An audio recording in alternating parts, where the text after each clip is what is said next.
Hello and welcome. I'm your host, Simone Rizkallah, and you are listening to the Beyond Rome podcast, where my colleague, James O'Reilly, and I delve into spiritual, theological, and cultural discussions with the aim of reconnecting Catholics to their Hebraic and Near Eastern Christian roots. We look beyond the West to understand what makes the Catholic Church truly universal.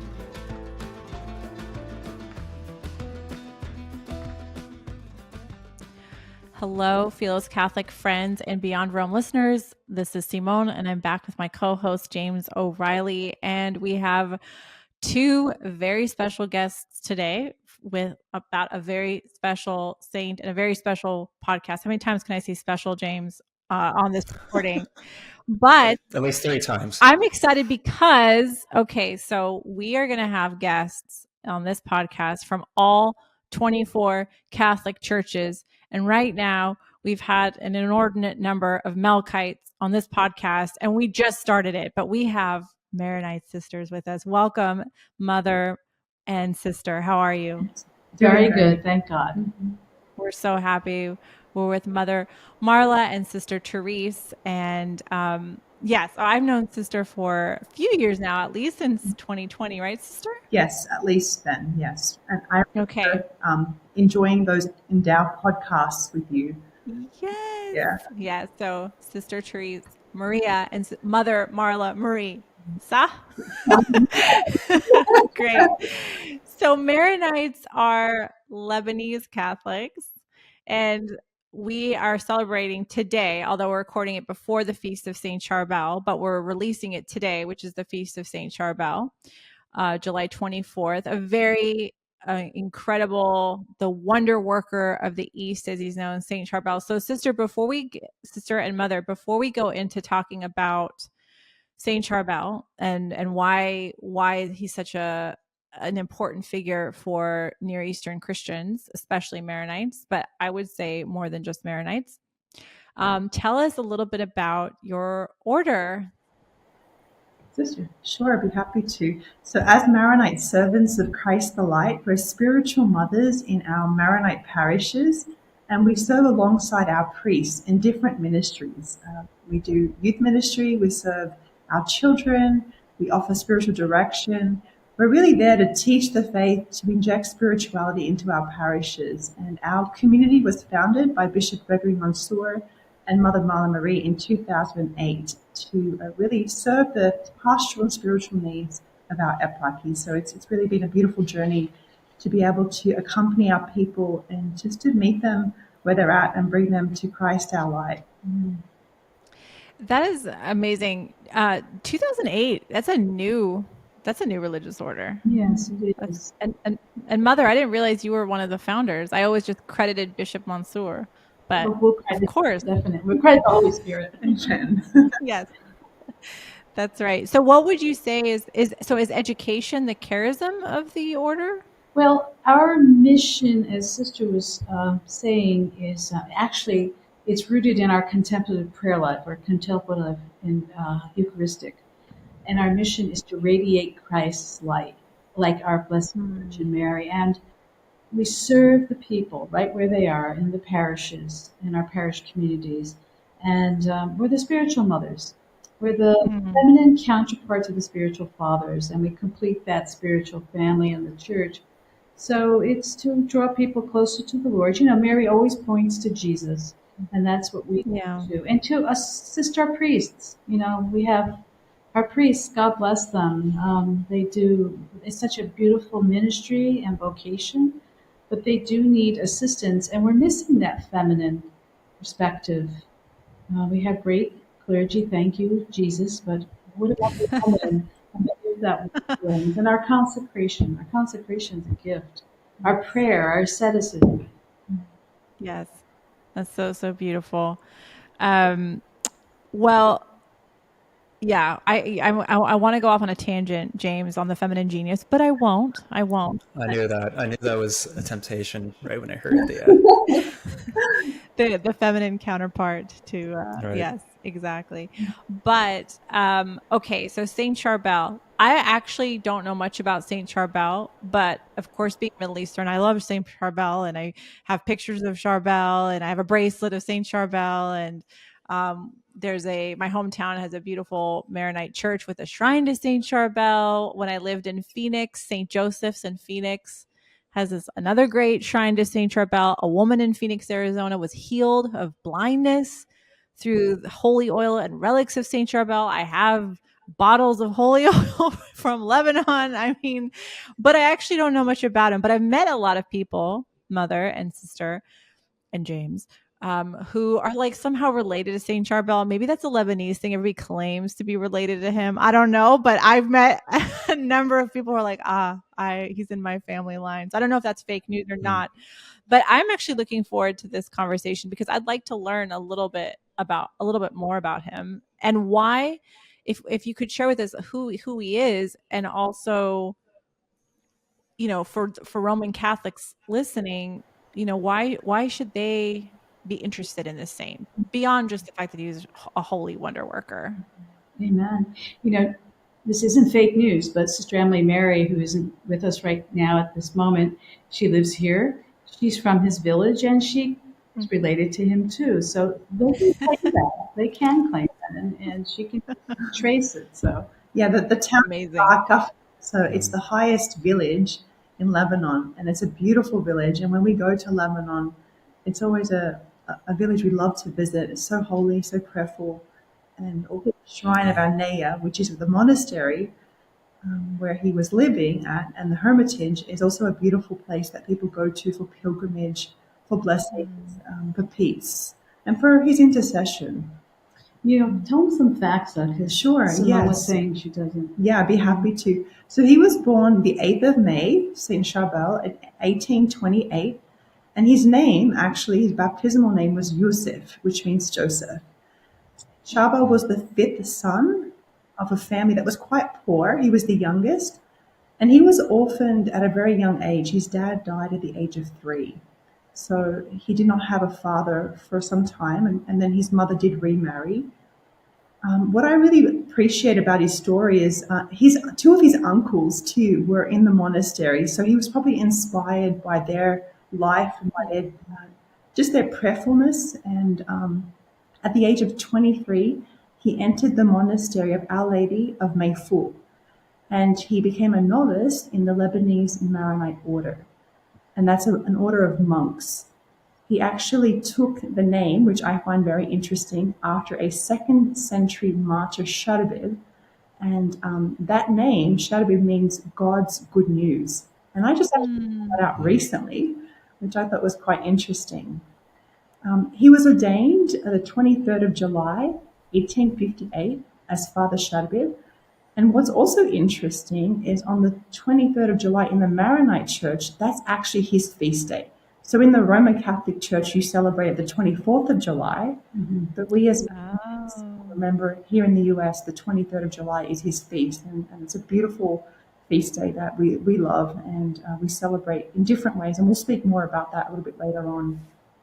So he was ordained 1858, and then he spent the next 16 years in community, and then afterwards, he felt a deeper call to withdraw from the communal life and become a hermit.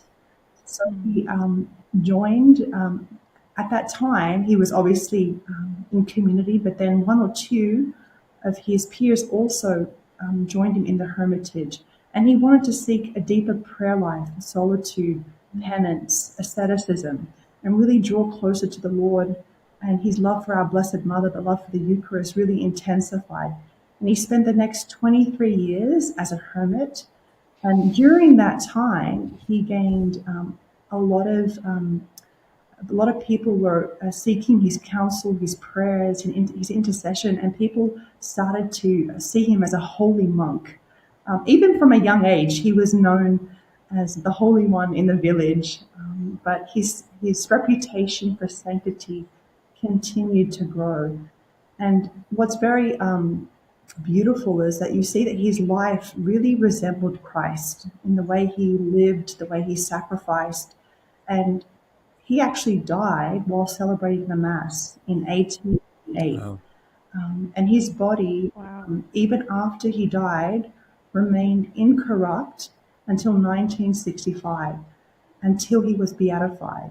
And I'm just giving you one more fact because I know there's Amazing. a lot more I can share. The other fact is he was then canonized in 1977 by Pope Paul VI.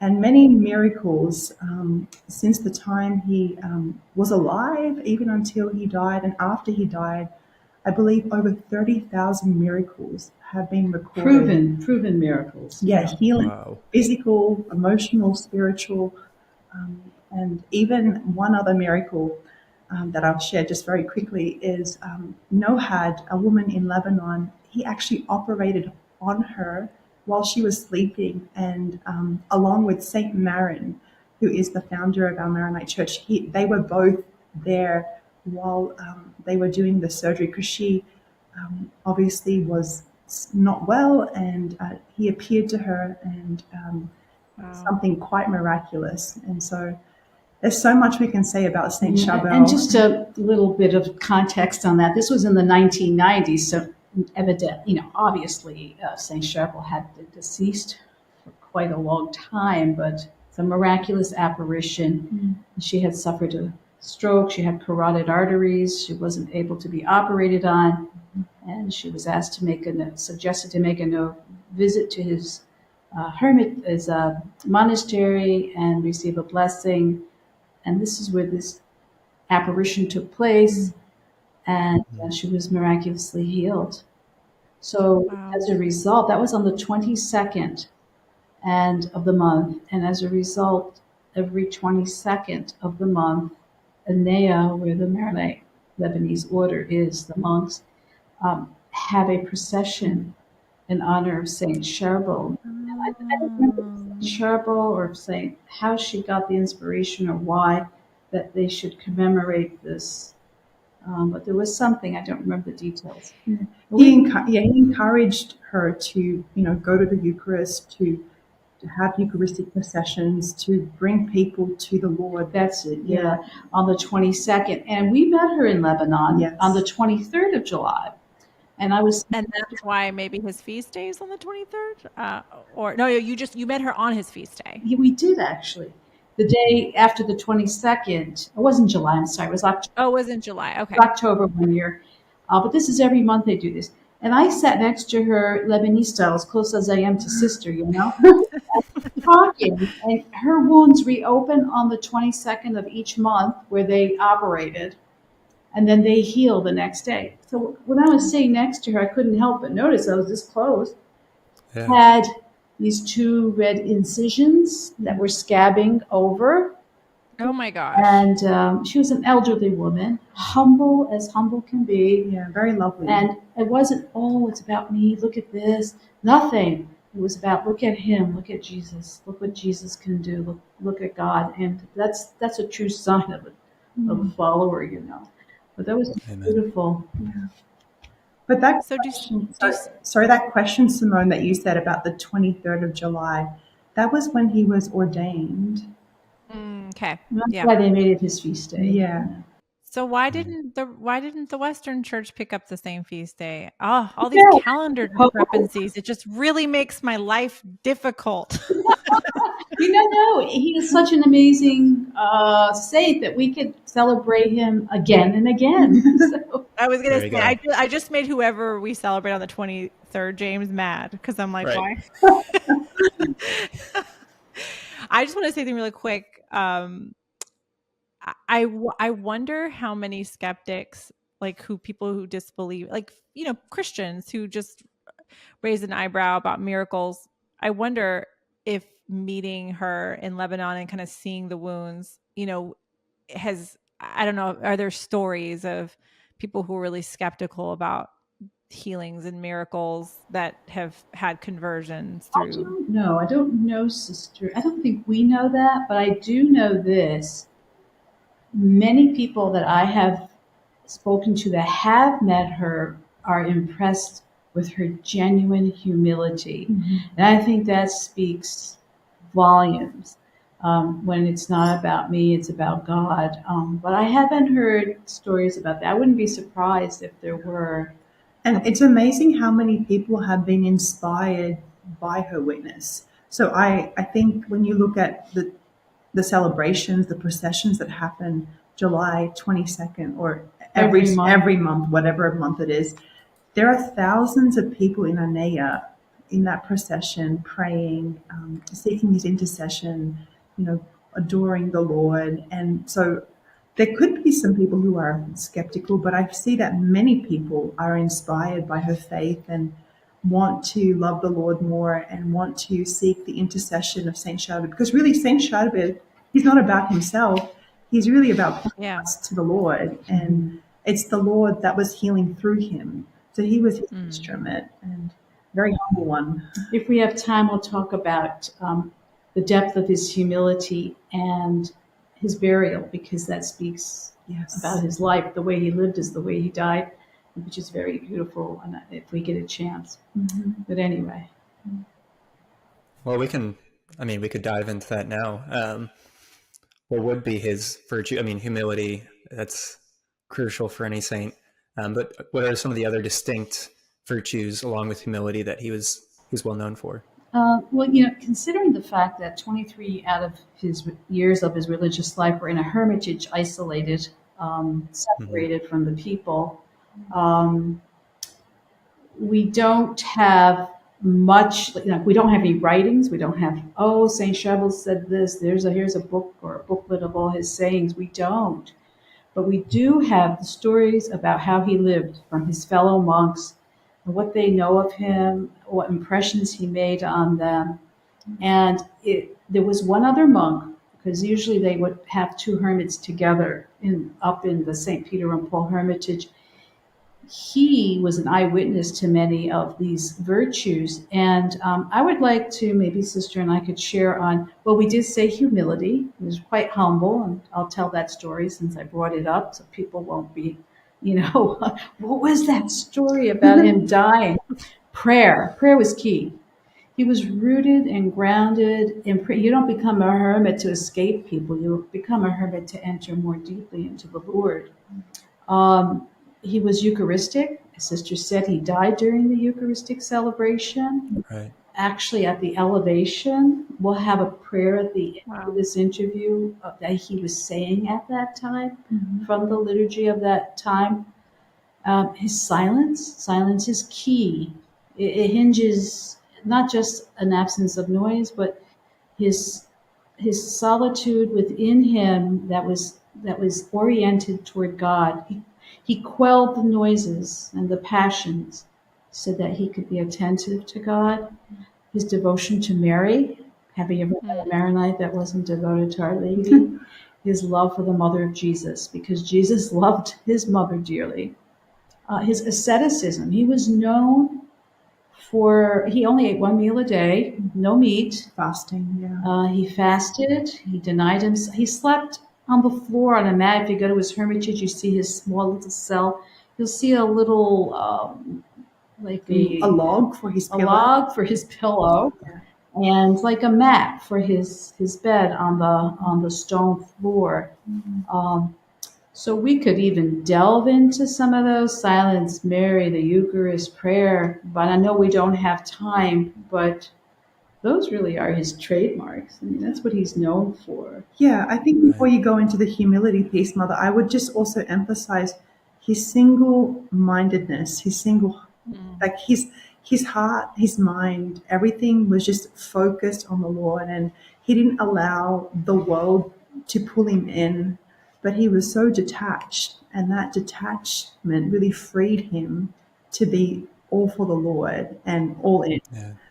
And I love that about Saint Charbel. He didn't allow, his monks that were maybe even at times trying to play tricks on him or, jealous of him, or even people in the world, that were trying to even say bad things. He always knew how to profit from the situation at hand and draw even more closer to the Lord.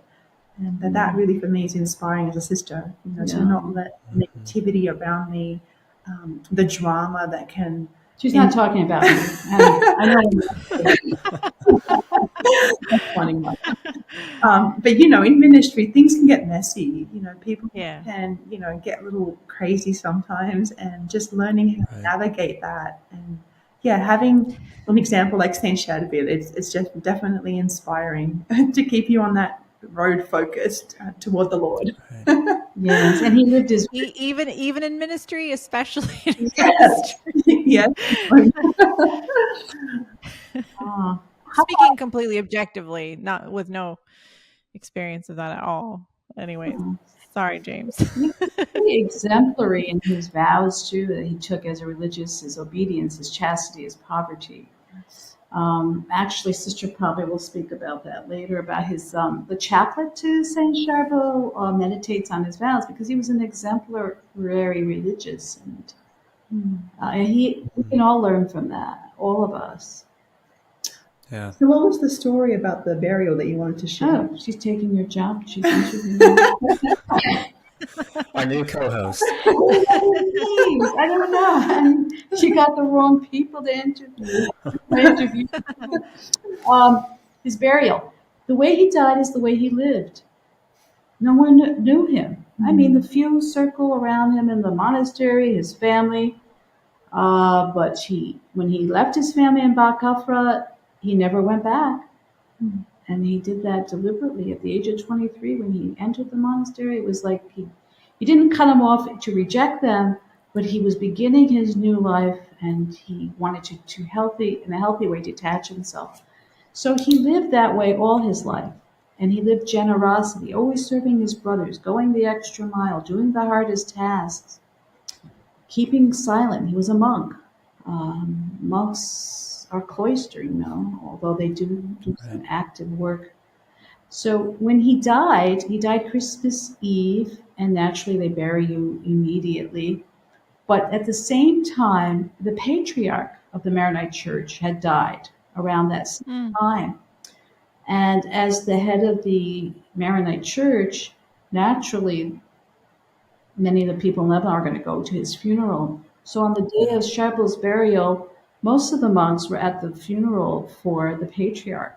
It was a cold, snowy day, and a couple of monks were left behind to wrap the body, put it in a simple wooden coffin, and take it to the monastery cemetery, and give him a burial.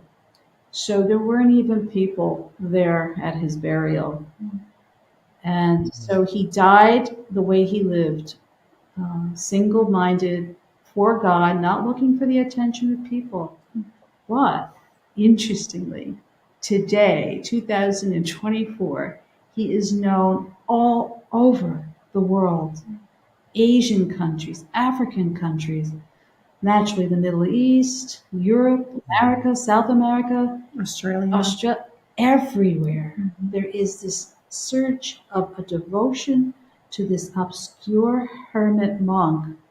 Why? That's like a mystery, isn't it?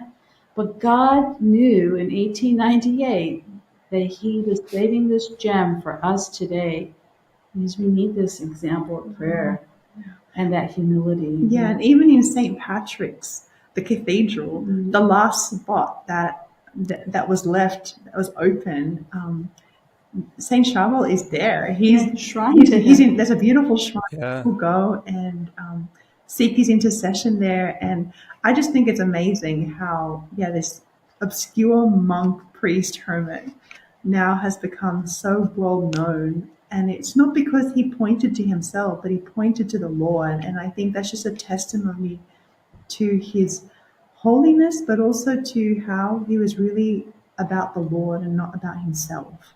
And I feel like that can be a temptation in ministry where we think it's about us and we feel like we have to kind of prove ourselves or, get one step ahead.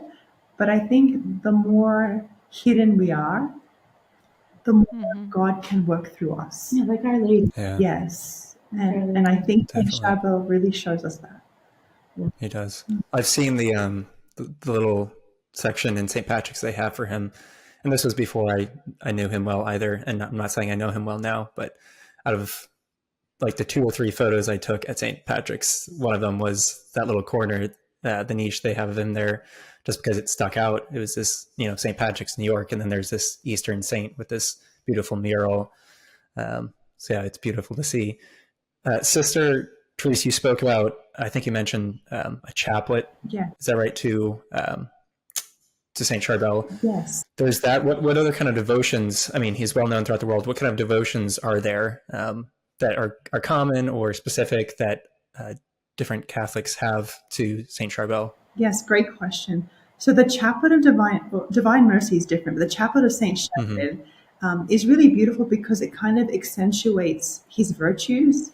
And we spoke about, his love for the Lord through the way he lived, his obedience, his chastity, his poverty, his love for the Eucharist, his love for Mary.